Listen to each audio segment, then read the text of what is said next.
আসসালামু আলাইকুম। আমাদের ইউটিউব চ্যানেলে আপনাকে স্বাগতম। দেশে চলমান আছে তীব্র বজ্রপাতযুক্ত শক্তিশালী আংশিক বৃষ্টিবলয় স্পার্ক। এটি চলতি বছরের ষষ্ঠ বৃষ্টিবলয়। এটি একটি তীব্র বজ্রপাতযুক্ত শক্তিশালী আংশিক বৃষ্টিবলয়। তার মানে এই বৃষ্টিবলয়ে দেশের নির্দিষ্ট কিছু এলাকায় তীব্র বজ্রপাতের সাথে কম বেশি বজ্রবৃষ্টি হতে পারে, তবে এটি সারা দেশে হবে না।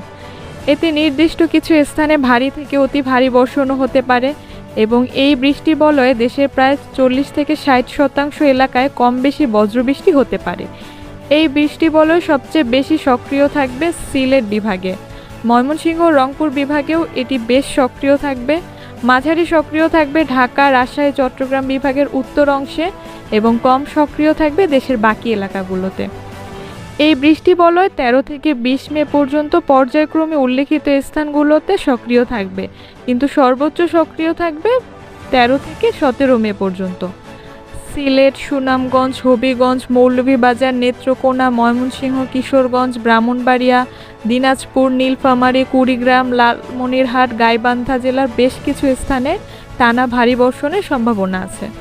বেশিরভাগ বৃষ্টি রাতে ও সকালের মধ্যে হওয়ার সম্ভাবনা বেশি। এছাড়া মাঝে মধ্যে বিকাল থেকে সন্ধ্যার মধ্যেও ঝড় বৃষ্টি হতে পারে।